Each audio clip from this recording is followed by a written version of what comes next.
Friends, कैसे हैं आप सभी। आई होप आप सभी अच्छे होंगे, अपने घर पर सुरक्षित होंगी। मैं ज्योति आप सभी का स्वागत करती हूं आपके अपने यूट्यूब चैनल जनवानी क्लासेस में, जहां पर हम पढ़ते हैं ग्रेजुएशन के लिए physics, chemistry and maths. And आज के इस क्लास में हम पढ़ेंगे बीएससी सेकंड सेमेस्टर की फिजिक्स की फर्स्ट बुक, जो कि है थर्मल फिजिक्स। एंड इसमें आपका जो आज का टॉपिक होगा ये लास्ट टॉपिक होगा, बिकॉज आज ये आपकी जो फर्स्ट बुक है कंप्लीट हो जाएगी। सेकंड बुक आपके पैरेलल में चल ही रही है, तो वो भी आपके एग्जाम से पहले पहले कंप्लीट हो जाएगी। आप में से कुछ यूनिवर्सिटी ऐसी जिनके एग्जाम लेट होंगे, बट एक दो यूनिवर्सिटी ऐसी जैसे कि महाराजा सुहेलदेव यूनिवर्सिटी होगी, तो आपके एग्जाम्स जो है वो आ रहे हैं। 16 मई को है आई थिंक आपका फिजिक्स का एग्जाम, तो उससे पहले पहले आपकी सेकंड बुक भी कंप्लीट हो जाएगी, क्योंकि अब सारा फोकस सेकंड पे ही रहेगा, फर्स्ट आपकी कंप्लीट हो जाएगी। मैथ्स आपका ऑलरेडी कंप्लीट है और केमिस्ट्री भी आपकी कंप्लीट हो चुकी है, ठीक है। तो इसमें जो आज हमारा टॉपिक होगा वो होगा Maxwell distribution law of velocity. तो क्या था कि मैक्सवेल ने डिस्ट्रीब्यूशन लॉ दिया था किसके लिए, वेलोसिटी को। अब किसके बीच में वेलोसिटी को डिस्ट्रीब्यूट करने के लिए दिया था, हमें पता है कि जो गैसेस मॉलिक्यूल्स होते हैं तो उनकी जो वेलोसिटी होती है वो क्या होती है, 0 से लेके इन्फिनिटी तक होती है, ठीक है। तो इनकी वेलोसिटी को डिस्ट्रीब्यूट करने के लिए मैक्सवेल साइंटिस्ट थी, उन्होंने क्या दिया था, एक लॉ दिया था जिसको नाम दिया गया Maxwell law of distribution of velocity, ठीक है। तो इन्होंने जो मॉलिक्यूल्स है उनके बीच में वेलोसिटी को क्या किया था, डिस्ट्रीब्यूट किया था। अब ये जो आपका जो आज टॉपिक करेंगे, जितना ज्यादा बच्चा इंपॉर्टेंट है ना, उतना ही ज्यादा, या आप बोल सकते हो उससे थोड़ा सा ज्यादा वो लेंथी भी है। तो इसलिए कैलकुलेशन मैथ्स वाले स्टूडेंट्स को कोई भी प्रॉब्लम नहीं आने वाली, क्योंकि क्या है, इसमें सिर्फ इंटीग्रेशन है और डिफरेंशिएशन है। तो इजी वे में करेंगे बहुत ही ज्यादा। अगर आपका सारा फोकस यहाँ रहेगा ना, तो बच्चा भले ही एक बात हो जाती है कि लेंथी होना और एक होता है डिफिकल्ट होना, तो ये लेंथी तो है, बट मैं ये बिल्कुल नहीं बोलूंगी कि डिफिकल्ट है, आपकी समझ में नहीं आएगा। अगर आप इस पे स्टेप बाय स्टेप समझते जाओगे ना, तो सिर्फ 2 मिनट में आप इस डेरिवेशन को कंप्लीट को आंख बंद करके कर सकते हो। बट क्या कंडीशन है, फोकस आपका सारा बोर्ड पर होना चाहिए। अगर आपसे एक भी टर्म इधर उधर हुई तो आपको समझ में नहीं आएगा कि मैंने क्या बोल दिया, ठीक है। तो देखो, सबसे पहले आप इसको किस टाइप से डिफाइन करोगे, मैक्सवेल डिस्ट्रीब्यूशन ऑफ वेलोसिटी, कि लेट अस कंसीडर कि मान लिया a gas contains a total number of molecules n। हमने मान लिया एक गैस है जिसके अंदर जो नंबर ऑफ मॉलिक्यूल्स हैं वो कितने हैं, n है।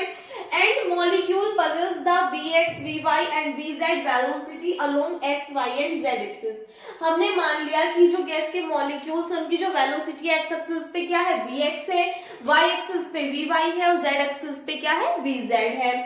हो गया यहाँ तक। Let the number of molecules of velocity component between vx and vx plus dvx can be written as n function of vx into dvx। हमने मान लिया कि जो नंबर ऑफ मॉलिक्यूल्स है वेलोसिटी के, उनका जो कंपोनेंट है किसके बीच में, vx और vx प्लस dvx के बीच में, इसको हम किस फॉर्म में लिख सकते हैं, यहाँ पे n क्या है, नंबर ऑफ मॉलिक्यूल्स है, गैस के जितने भी नंबर ऑफ मॉलिक्यूल्स होंगे, और हमने मान लिया इन दोनों के बीच में हम इसको कैसे लिख सकते हैं, function of vx into dvx की फॉर्म में। तो अगर हम x एक्सिस पे ऐसे लिख सकते हैं, सेम ऐसे हम y एक्सिस के लिए लिख सकते हैं और सेम ऐसे z के लिए भी।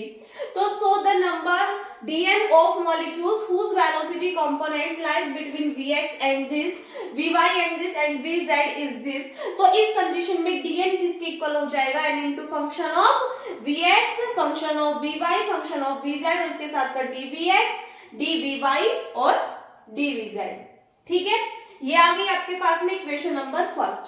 अब हम क्या मान लेंगे कि v जो वेक्टर v है वो किसके इक्वल होगा, x एक्सिस के लिए लोगे तो v x I cap plus V Y J cap plus V Z K cap, जहां पर आई जे और के क्या है, यूनिट वेक्टर है किसके अलोंग, एक्स वाई और जेड एक्सिस के अलोंग। तो यहाँ तक तो आपको समझ में मतलब सब कुछ आ गया होगा, कोई दिक्कत नहीं होगी। अगर कोई भी कहीं पे भी टर्म समझ में ना आए ना, तो बच्चा आप कमेंट सेक्शन में पूछ सकते हो, ठीक है। तो हमने मान लिया इस कंडीशन में क्या होगा कि अगर हम वेक्टर v की वेक्टर v में मल्टीप्लाई करते हैं तो क्या होता है, डॉट प्रोडक्ट में क्या हो जाता है, स्क्वायर हो जाता है, तो टर्म आ जाएगी यहाँ से v स्क्वायर। सेम ऐसे देखो, अगर आप इस पूरे फंक्शन की इसी फंक्शन में, इसका मतलब क्या है कि हमने वेक्टर v की वैल्यू ये है, इसकी मल्टीप्लाई हमने इसी टर्म में कर दी, तो वेक्टर v की वेक्टर v में करी v स्क्वायर। अब देखो, जब आप सेम इसी फंक्शन की मल्टीप्लाई इसी फंक्शन में करते हो तो आई कैप डॉट आई कैप की वैल्यू कितनी हो जाती है, 1। तो vx और vx की मल्टीप्लाई करोगे क्या हो जाएगा, vx का स्क्वायर। फिर अगर आप इसकी मल्टीप्लाई किसी अदर टर्म में करते हो तो उसमें क्या बनेगा, आई कैप डॉट जे कैप, जो क्या होता है 0। फिर आई और के उनका डॉट प्रोडक्ट भी क्या हो जाता है 0, तो बाकी टर्म्स 0 आएंगे। सेम ऐसे जे डॉट जे कैप का करोगे तो 1 और वी वाई की वी वाई में मल्टीप्लाई करोगे तो वी वाई स्क्वायर। सेम ऐसे के डॉट के की वैल्यू 1, वी जेड की वी जेड में मल्टीप्लाई करोगे क्या हो जाएगा, वी स्क्वायर जेड हो जाएगा। ये आ गई इक्वेशन नंबर 2। ठीक है, यहाँ से हमें क्या मिलता है कि अगर v स्क्वायर हमारे इस कंप्लीट टर्म के इक्वल है तो हम क्या लिख सकते हैं कि dn किसके इक्वल होगा, into function of v square dvx dvy और dvz। यहाँ पे हमने ये वाले जो फंक्शन लेते हैं ना vx vy vz के लिए, इस कंप्लीट के लिए हमने मान लिया कि ये कंप्लीट क्या मान लिया हमने, फंक्शन होगा किसका, v स्क्वायर का। ठीक है, ये आ गई इक्वेशन नंबर 3। तो इक्वेशन फर्स्ट और थर्ड की जब आप कंपैरिजन करोगे, क्यों कंपैरिजन करेंगे, क्योंकि ये भी हमारी dn के इक्वल और ये वाली टर्म भी हमने किसके इक्वल लिखी, dn के। तो अगर ये दोनों टर्म इक्वल है तो सीधी सी बात है ये भी इक्वल होनी चाहिए। इनमें से हमारा n भी कॉमन है, dvx dvy dvz ये तीनों टर्म भी कॉमन है, तो कौन सी टर्म किसकी इक्वल होगी, यहाँ से ये वाला जो फंक्शन है किसकी इक्वल आ जाएगा, फंक्शन ऑफ v स्क्वायर के। ये चीज हमने लिखी, यहाँ से क्या आया, function of vx function of vy function of vz किसके इक्वल आ गया, ये हमारा फंक्शन ऑफ v स्क्वायर। यहाँ पे कैपिटल F ही लिख लेना, फंक्शन ऑफ v स्क्वायर के इक्वल आ गया। तो ये आ गई हमारे पास में क्या, equation number 4। So here function जो f ऑफ v स्क्वायर है ये क्या होगा, कांस्टेंट होगा at all parts at the same radial distance from origin, origin से सेम रेडियल डिस्टेंस पे ये टर्म कैसी होगी, एज अ कांस्टेंट की तरह ट्रीट होगी। और कांस्टेंट का जब हम डिफरेंशिएशन करते हैं तो वो कितना होता है बच्चों, 0 होता है। तो अगर ये कांस्टेंट है तो इस टर्म का अगर आप डिफरेंशिएशन करोगे तो कितना मिलेगा, 0। यदि v क्या है, कांस्टेंट है, सो v है, अगर हमें इसका जब हम इस वाले फंक्शन का डिफरेंशिएशन करें इसकी वैल्यू 0 मिली, तो अगर हम इक्वेशन 4 का डिफरेंशिएशन करें तो हमें यहाँ से तो टर्म क्या मिलेगी, यानी कि इस कंप्लीट टर्म का तो डिफरेंशिएशन, तो इसके लिए तो बाहर लिख दिया d, और इज इक्वल्स टू में इस वाले टर्म का डिफरेंशिएशन करेंगे तो इसकी वैल्यू कितनी मिल गई हमें, 0 मिल गई। अब क्या करोगे, इस वाली इक्वेशन को डिफरेंशिएट करके सोल्व करेंगे आगे। पहले एक बार यहाँ तक नोट कर लीजिए। अब इससे आगे देखिएगा, ये वाले हमारे पास में इक्वेशन आई थी, इसका क्या करोगे आप, डिफरेंशिएशन करके सोल्व करोगे। अब आप देखोगे यहाँ पे 3 फंक्शन बने बच्चे, एक फंक्शन ये रहा, एक ये रहा और एक ये रहा। तो पहले फर्स्ट फंक्शन का करो, 2 को कांस्टेंट ले लो, फिर सेकंड का करो, फर्स्ट और थर्ड को कांस्टेंट ले लो, और फिर थर्ड का करोगे तो फर्स्ट और सेकंड को कांस्टेंट की तरह ट्रीट करोगे। ऐसे तो करते हैं डिफरेंशिएशन, मैथ्स में कर रखा होगा आपने। तो देखो सबसे पहले क्या करेंगे, फर्स्ट फंक्शन का डिफरेंशिएशन करोगे तो आपको क्या मिल जाएगा, f डैश vx, और vx का करोगे तो कितना मिलेगा, dvx मिल जाएगा। बाकी के दोनों फंक्शन कैसे एज इट इज हो रहेंगे कांस्टेंट की फॉर्म में, फंक्शन ऑफ vy और फंक्शन ऑफ vz। फिर प्लस साइन, अब क्या करोगे, जो हमारे पास में सेकंड फंक्शन है इसका डिफरेंशिएशन कर लो तो कितना मिलेगा, f डैश vy, और vy का करोगे कितना मिलेगा, dvy, और जो फर्स्ट और थर्ड टर्म है यानी कि फंक्शन ऑफ vx और फंक्शन ऑफ vz ये कैसे रहेंगे, एज अ कांस्टेंट रहेंगे। देन फिर आप क्या करोगे, जो आपके पास में लास्ट टर्म है यानी कि फंक्शन ऑफ vz, इसका डिफरेंशिएशन करोगे तो क्या आ जाएगा, f डैश vz, और vz का करोगे तो dvz, और जो इसमें फर्स्ट और सेकंड टर्म है इनको क्या लोगे आप, एज अ कांस्टेंट की तरह ट्रीट करोगे। तो यहाँ से टर्म आएगी function of vx and function of vy, और इज इक्वल्स टू में क्या चल रहा है, 0। ठीक है, अब यहाँ से ये वाली जो टर्म आई इसमें क्या करोगे आप, कंप्लीट इक्वेशन में डिवाइड कर दो, किससे, function of vx function of vy और फंक्शन ऑफ vz से। तो ये आ गई आपके पास में क्या, इक्वेशन नंबर 5 राइट कर लेना। तो क्या लिखोगे, on dividing equation 5 by function of vx function of vy and function of vz। बच्चा भले ये थोड़ा सा लेंथी हो सकता है डेरिवेशन, बट डिफिकल्ट नहीं है अगर आप हर एक चीज का ध्यान दोगे। तो देखो डायरेक्ट करके दिखा रही हूँ, जब आप फंक्शन ऑफ vx vy और vz से डिवाइड करोगे तो फर्स्ट टर्म में करोगे तो फंक्शन ऑफ vy और फंक्शन ऑफ vz तो कैंसिल आउट हो जाएगा। तो आपके पास में टर्म क्या बचेगी, f dash vx divided by function of vx and into में कितना है, dvx, क्योंकि ये दोनों टर्म इन दोनों टर्म से कैंसिल आउट हो गई। फिर प्लस साइन, इस बार क्या है, vx और vz वाली टर्म कैंसिल आउट होंगी तो ये वाली टर्म आएगी डिवाइड में, तो क्या आ जाएगा, f dash vy divided by function of vy और इनटू में dvy, प्लस ऐसे लास्ट वाले में डिवाइड करोगे तो x और y वाले टर्म्स कैंसिल आउट हो जाएंगी तो डिवाइड में ये वाली टर्म आ जाएंगी। तो F dash V Z divided by function of V Z, और इनटू में कितना आ जाएगा डी वी जेड, और इज इक्वल्स टू में टर्म क्या चल रही है 0। यहां से ये वाली जो आई है इसको लेट कर लोगे आप क्या, इक्वेशन नंबर 6, ठीक है। So now since we have, हमें क्या पता है बच्चा, हमें पता है कि वी स्क्वायर किसके इक्वल आया था, V X square plus V Y square plus V Z square, या फिर आप इसकी जगह लिख सकते हो वी नो दैट, हम जानते हैं कि this term is equals to होती है दिस। अगर हम इसका क्या कर दें, डिफरेंशिएट कर दें इसको, ऑन डिफरेंशिएशन यानी कि इसका क्या करते हैं, अवकलन कर दें, तो देखो वी स्क्वायर तो कैसी थी, कांस्टेंट टर्म थी, कांस्टेंट का डिफरेंशिएशन क्या होता है 0, तो इस टर्म का डिफरेंशिएशन कितना हो जाएगा 0, is equals to V X square का करोगे तो पहली पावर आगे आएगी इंटू वी एक्स, और वी एक्स का करोगे तो डी वी एक्स आ जाएगा, फिर प्लस सेकंड फंक्शन का करोगे तो 2 आगे आ जाएगा वी वाई, और वी वाई का करोगे तो डी वी वाई, सेम ऐसे इस टर्म का करोगे तो 2 वी जेड, और वी जेड का करोगे तो डी वी जेड, इसमें भी 2 है, इसमें भी 2 है, इसमें भी 2 है, यहां से क्या करोगे आप कॉमन लेके इसको 0 में पहुंचा दोगे, सो इंप्लाइज दैट आपके पास में आएगा V X D V X V Y into D V Y plus V Z into D V Z is equals to 0। ये आ गई इक्वेशन नंबर 7। यहां से क्या करोगे आप, जो इक्वेशन 6 और इक्वेशन 7 है इन दोनों को लेकर के सॉल्व करोगे। कैसे, इक्वेशन 7 में आपको देखो कहीं कहीं पे ना कुछ टर्म्स ऐसे जो कि आपको याद रखनी होंगी, इसमें कुछ टर्म्स याद रखने होंगे, बाकी सारा प्रोसेस एज इट इज चलेगा, ठीक है। तो जब आपके पास में ये कंडीशन आ जाए फिर क्या करना है आपको, जो इक्वेशन नंबर 7 है इसमें मल्टीप्लाई कर दोगे आप किससे, अल्फा से। अल्फा से मल्टीप्लाई करके जो भी आएगी आपके पास में टर्म, तो उसको यानी कि इस कंप्लीट इक्वेशन को ऐड कर दोगे किसमें, इक्वेशन 6 में, और जो कोफिशिएंट है उनको इक्वेट कर दोगे। तो क्या लिखोगे, on multiplying equation 7 by alpha and then adding it in equation 6। तो यहाँ पे देखो जब आप इसमें अल्फा की मल्टीप्लाई करोगे हो जाएगा अल्फा वी एक्स और डी वी एक्स। तो ऐड कर रहे हैं तो देखो सभी टर्म्स आपस में जो कॉमन है वो कॉमन हो लेके ही ऐड होंगी।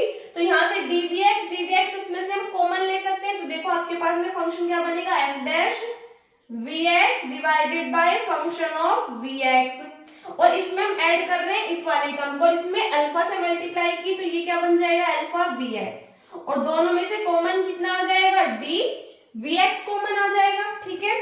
फिर प्लस साइन, सेम सेकंड वाली टर्म देखो इसमें भी डी वी वाई है इसमें भी डी वी वाई है, तो ये कॉमन हो जाएगा। जब हम इसको ऐड करेंगे तो टर्म आ जाएगी F dash V Y divided by function of V Y, और इसमें ऐड कर दोगे किसको, इस वाली टर्म को, इसमें अल्फा से मल्टीप्लाई कर रखी है तो alpha V Y, common term कितनी आ गई, D V Y, plus same ऐसी थर्ड वाली जो टर्म है इसको देखो तो F dash V Z divided by function of V Z, और इसमें आप ऐड कर दोगे किसको, अल्फा वी जेड को, और इनटू में कितना आ जाएगा डी वी जेड, और इज इक्वल्स टू में 0, ठीक है। एक बार पहले यहां तक नोट कर लो। तो यहां से आगे देखिएगा, इसको सॉल्व करेंगे तो क्या करोगे, सबसे पहले देखो ये सभी टर्म्स हमारे 0 के इक्वल है, लेकिन इनमें से आप देखोगे D V X D V Y और डी वी जेड ये टर्म्स हमारी क्या है, 0 के इक्वल नहीं हो सकते, यानी कि ये नॉन जीरो टर्म्स है। तो हम क्या लिख सकते हैं कि since D V X D V Y and D V Z are non zero, so we have, हमें क्या मिलेगा उस कंडीशन में, एक बार आप इस टर्म को 0 के इक्वल लेके लोगे, एक बार इसको और एक बार इस वाले टर्म को। तो सबसे पहले हमें क्या मिलेगा कि F dash V X divided by function of V X plus alpha V X is equals to 0। एक काम करना, ये वाली जो इक्वेशन आई थी इसको राइट कर लेना आप इक्वेशन नंबर 8, ठीक है। तो इक्वेशन 8 से कर रहे हैं हम ये सब, तो एक बार तो ये इक्वेशन 0 मिल गई, इसको राइट कर लोगे आप इक्वेशन नंबर 9। फिर नेक्स्ट टर्म क्या है, and F dash V Y divided by function of V Y plus alpha V Y, इसको 0 के इक्वल पुट करोगे, ये आ गई इक्वेशन 10। और last F dash V Z upon function of V Z plus alpha V Z, इसको 0 के equal put करोगे तो ये आ गई आपके पास में क्या, इक्वेशन नंबर 11। ठीक है, अब इक्वेशन 9, 10 और 11 जो है इनको क्या करोगे आप, इंटीग्रेट करोगे। ऑन इंटीग्रेटिंग इक्वेशन 9, 10 एंड 11, तो देखो 9 को सॉल्व कर लेंगे और उसके अकॉर्डिंग 10 और 11 को एज इट इज लिख देंगे। क्यों? क्योंकि सारी सेम ही आ रही है, बस x की जगह पर y और z रिप्लेस हो रहा है, तो फिर फर्स्ट को हम सॉल्व कर लेंगे और सिमिलरिटी करके y और z के लिए शो करके दिखा देंगे। ठीक है, अब यहाँ पे देखो जब आप इसको इंटीग्रेट करोगे तो यहाँ पे जो f डैश है इसका मतलब क्या है, ये आप ऐसे ले सकते हो कि ये जो टर्म लिखी हुई है ऐसे लिखी हुई है कि अगर कोई भी फंक्शन है ना vx का, तो इसका क्या हो रहा है, डिफरेंशिएशन यहाँ पे dvx है, तो ये जस्ट टर्म ये लिखी हुई है यहाँ पर, तो यहाँ पर तो क्या दे दिया vx, यहाँ पे दे दिया फंक्शन ऑफ vx, इसके डिफरेंशिएशन को हम इससे शो करते हैं तो इसको इससे शो कर दिया। अगर आप ऐसे भी ना लो तो ऐसे देखो 1/v इंटू डी, अगर मैं कहूँ इसका इंटीग्रेशन करो तो आप क्या बोलोगे जी, 1/v का इंटीग्रेशन v के रिस्पेक्ट में कर रहे हैं तो क्या हो जाएगा, log v हो जाएगा। तो ये टर्म ऐसे ही तो लिखी हुई है, तो इसका जब आप इंटीग्रेशन करोगे क्या आ जाएगा, log e to the base function क्या है, vx, फंक्शन ऑफ vx, कोई दिक्कत नहीं होनी चाहिए। फिर प्लस अल्फा क्या है, कांस्टेंट टर्म है, vx का इंटीग्रेशन कर रहे हैं तो कर दीजिए, यहाँ से देखो आपके पास में वैल्यू क्या आ जाएगी, हमें क्या पता जब हम इंटीग्रेशन करते हैं तो जो पावर होती है पावर का में क्या हो जाता है, 1 ऐड हो जाता है। यहाँ पे पावर क्या है इसकी, 1 है और vx के रिस्पेक्ट में ही तो कर रहे हैं हम इंटीग्रेशन, तो पावर 1 है, 1 में 1 ऐड करके कितना हो जाएगा 2, तो यानी कि vx स्क्वायर, और जो पावर होती है वही कहाँ जाती है, अपोन में, तो अपोन में कितना आ जाएगा, 1/2 आ जाएगा, यानी कि पूरे के अपोन में 2 आ जाएगा। ठीक है, उसके बाद में इंटीग्रेशन करें तो इंटीग्रेशन कांस्टेंट भी लेना होगा, ये टर्म log में है तो नेक्स्ट टर्म भी log में ले लो, तो कितना ले लिया हमने, log e to the base a, ये क्या है यहाँ पे कांस्टेंट टर्म है। ठीक है, या फिर आप इसको बोल सकते हो इंटीग्रेशन कांस्टेंट है। कोशिश कर रही हूँ कि आपको अच्छे से समझ में आ जाए कंप्लीट डेरिवेशन, फिर भी डाउट हो तो पूछ लेना भाई। अब ये इधर की साइड प्लस में है टर्म, इधर की साइड माइनस में आ जाएगी, ये प्लस में माइनस में, क्यों, log वाली टर्म्स को एक साथ ले लो, तो log e to the base function of vx minus log e to the base a is equals to में हो जाएगा माइनस के 1/2 अल्फा vx स्क्वायर। ये हमारे पास में टर्म बन रही है log m minus log n, तो log m minus log n किसके इक्वल होता है, log m अपॉन n के इक्वल, तो इसको हम क्या लिख सकते हैं, log function of vx upon a, और इज इक्वल्स टू में चल रहा है माइनस के 1/2 अल्फा vx स्क्वायर। इसको हम और किस फॉर्म में लिख सकते हैं, यहाँ से आगे देखो, इस log को इधर लेके जाओ तो ये हमारे पास में टर्म आ जाएगी function of vx upon a is equals to e to the power minus 1/2 alpha vx square. ये a इधर डिवाइड में इधर मल्टीप्लाई में चला जाएगा तो फंक्शन ऑफ vx किसके इक्वल आएगा, a into e to the power minus के 1/2 अल्फा vx स्क्वायर के इक्वल आ जाएगा। इसके आगे आपके पास में क्या, इक्वेशन नंबर 12।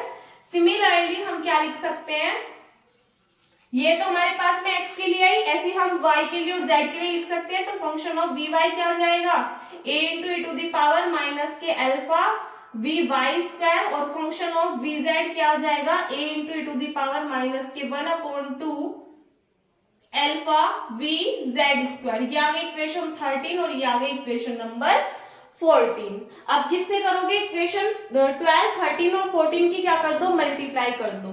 ऑन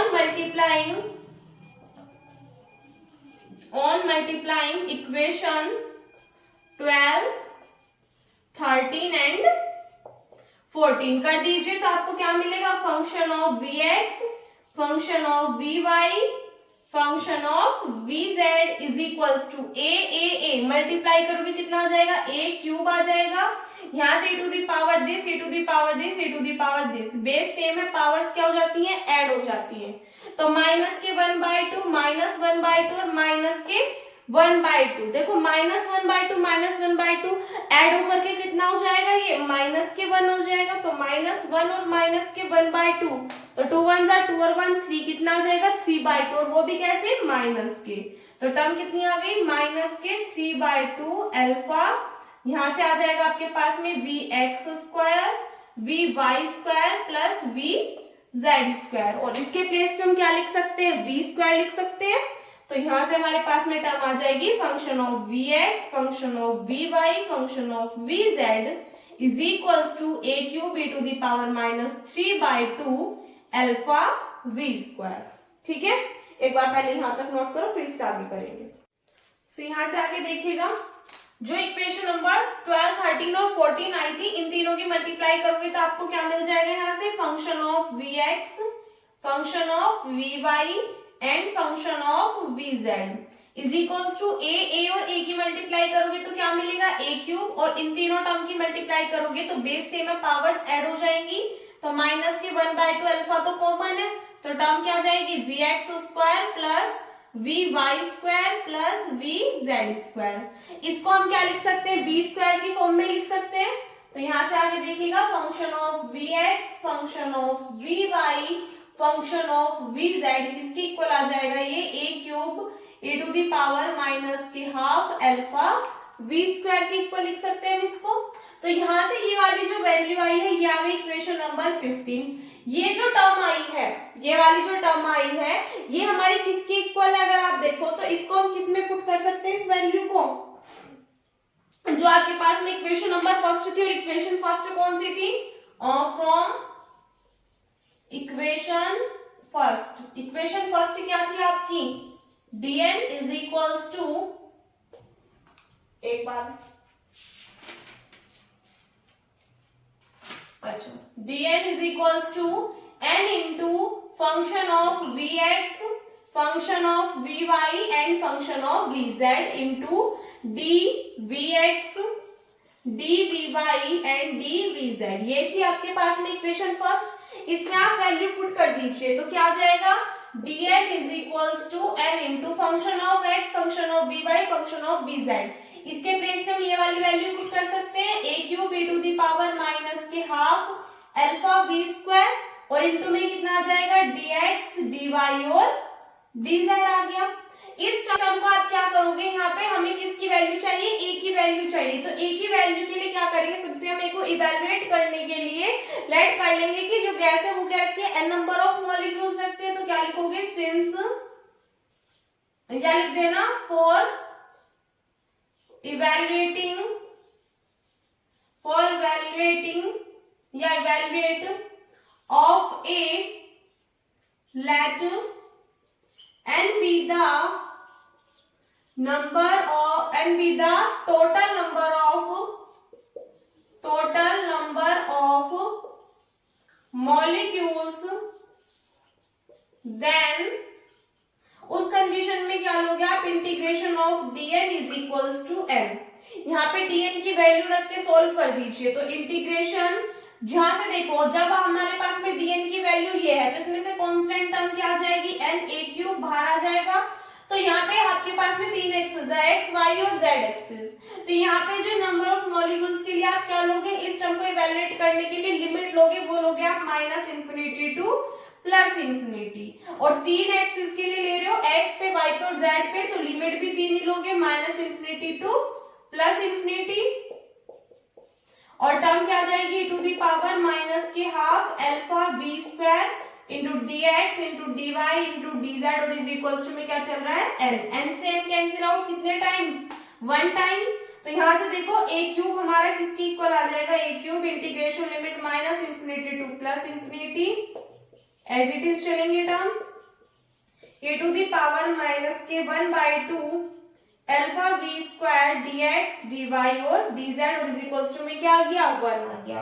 ये जो इंटीग्रेशन है ये आपको इसमें सॉल्व करके नहीं देखना है, इसकी डायरेक्ट वैल्यू होती है जो मैं आपको लिखा रही हूँ, और इस वैल्यू को आपको क्या रखना है, ध्यान रखना है। ठीक है, since the value of each integral each integral is, integral की जो वैल्यू होगी वो क्या होगी कंप्लीट के लिए, यहां से अगर आप देखोगे तो वैल्यू होगी बच्चे इसमें एक सेकेंड देख लो, सही है, पाई अपॉन अल्फा की पावर 1/2, प्रत्येक इंटीग्रेशन की वैल्यू इसमें से यही होगी। अब देखो इंटीग्रल क्या है, 3 बार है, एक बार एक्स के रेस्पेक्ट में, एक बार वाई के, एक बार जेड के रेस्पेक्ट में। तो अगर एक इंटीग्रल की वैल्यू ये है तो 3 इंटीग्रल की क्या हो जाएगी पावर, मतलब क्या हो जाएगी, ये टर्म्स ऐड हो जाएंगे, ऐड हो जाएंगे तो बेस सेम होते तो पावर क्या होती है, जुड़ जाती है। तो क्या हो जाएगा यहाँ से, एक बार ये है, एक बार और होगी, एक बार और होगी, और तीनों टर्म कैसी है, ये मल्टीप्लाई में है, तो मल्टीप्लाई में बेस सेम तो पावर्स क्या हो जाएंगी, ऐड हो जाएंगी, तो टर्म क्या हो जाएगी 3/2। तो इसका मतलब एक क्यूब तो बाहर कांस्टेंट टर्म है, एक इंटीग्रेशन की वैल्यू ये आ रही है, तीनों टर्म मल्टीप्लाई में है, ऐड करोगे तो क्या, सॉरी तीनों टर्म मल्टीप्लाई में है, सोल्व करोगे बेस सेम है तो पावर्स क्या हो जाएंगी इसमें ऐड हो जाएंगी, तो कितनी आ जाएगी 3/2 इज इक्वल्स टू में क्या चल रहा है 1। यहाँ से इस टर्म को इधर लेकर के जाओ तो ए क्यूब किसकी इक्वल आ जाएगा अल्फा ऊपर, और इधर पाई मल्टीप्लाई में तो इधर डिवाइड में पावर कितनी 3/2, 3 से 3 कैंसिल आउट, तो ए का मान कितना आ गया अल्फा अपॉन पाई की पावर 1/2 आ गया। ठीक है, एक बार पहले यहाँ तक नोट करो, फिर आगे थोड़ा सा रह गया, कंप्लीट होने वाला है। आगे देखिएगा हमारे पास में ये टर्म आ गई थी, काम करना, जहाँ पे हमने वो वाली इक्वेशन लिखी थी ना, जहां से इंटीग्रेशन लिया था कि ए को इवैल्यूएट करने के लिए हम लेट कर लेंगे कि एन नंबर ऑफ मॉलिक्यूल्स हैं गैस के, तो उससे ऊपर जो इक्वेशन आई थी ना dn is equals to this this this, जब हमने क्या किया था इक्वेशन फर्स्ट में वैल्यू पुट की थी, उसको सोल्व करके जो लास्ट इक्वेशन आई थी, तो उसको लेट कर लेना आप क्या इक्वेशन नंबर ए। अब उसको इक्वेशन ए लेट करने के बाद में इसको लेट कर लोगे आप क्या इक्वेशन बी। तब यहां से आगे देख लो, ये बच रहा है थोड़ा सा, हमें पता है कि न्यू बाय स्क्वायर किसकी इक्वल होता है 3kT अपॉन m के, ये चीज मैं आपको प्रूव करा चुकी हूँ जो इससे पहले चैप्टर था। तो इसके अकॉर्डिंग अल्फा की जो वैल्यू आएगी वो आएगी m अपॉन 2kT, ये आपको याद रखनी है। ठीक है, तो फ्रॉम इक्वेशन बी, जो इक्वेशन बी है इसमें क्या करोगे आप अल्फा की वैल्यू पुट कर दोगे, तो अल्फा के प्लेस पे रखोगे m upon 2kT, pi upon में ऑलरेडी है, पावर चल रही है 1/2, तो ये जो a की वैल्यू आई है इसको किस में पुट कर दोगे आप, जो इक्वेशन a थी ना अभी, जो जिसको मैंने बताया कि उसको इक्वेशन a लेट कर लेना, उस वाली इक्वेशन में आप a की वैल्यू पुट कर दोगे, तो अब आपको याद आ जाएगी यहाँ पे इसके प्लेस पे क्या था a क्यूब था, सिर्फ उस वाली इक्वेशन में सेम यही वाली इक्वेशन थी और यहाँ पे a क्यूब था, तो a क्यूब की जगह हमने क्या रख दिया, a की जगह a की वैल्यू रख दी, a की वैल्यू क्या थी, ये पावर 1/2 थी और a का क्यूब था, तो इस टर्म का भी क्या हो गया क्यूब हो गया, तो पावर कितनी हो गई 3/2 होगी, और बाकी सारी टर्म एज इट इज आ गई। So this is the Maxwell distribution law of molecular velocity. ये आपका डिस्ट्रीब्यूशन लॉ कंप्लीट होता है। आई होप आपको सब कुछ अच्छे से क्लियर हो गया हो, जितना लेंथी था कोशिश करिए बहुत इजी लैंग्वेज में आपको डिफाइन करने की हर एक चीज, अगर आप स्टेप बाय स्टेप चलते रहोगे तो आपको भी कोई प्रॉब्लम नहीं आने वाली है। फिर भी कोई दिक्कत हो परेशानी हो तो आप कमेंट सेक्शन में कमेंट कर सकते हैं। वीडियो अच्छी लगी हो तो वीडियो को लाइक कर देना, और भी अब तो अपने फ्रेंड्स के साथ में शेयर कर दो। आज आपकी फर्स्ट बुक कंप्लीट हो चुकी है बिल्कुल, ताकि ज्यादा से ज्यादा स्टूडेंट्स इन वीडियोस का बेनिफिट ले सकें। और अगर आप चैनल पर नहीं हुई या फिर अब तक आपने चैनल को सब्सक्राइब नहीं किया तो प्लीज चैनल को सब्सक्राइब कर देना। मिलते हैं नेक्स्ट वीडियो में, तब तक के लिए घर पर रहिए, सुरक्षित रहिए, धन्यवाद।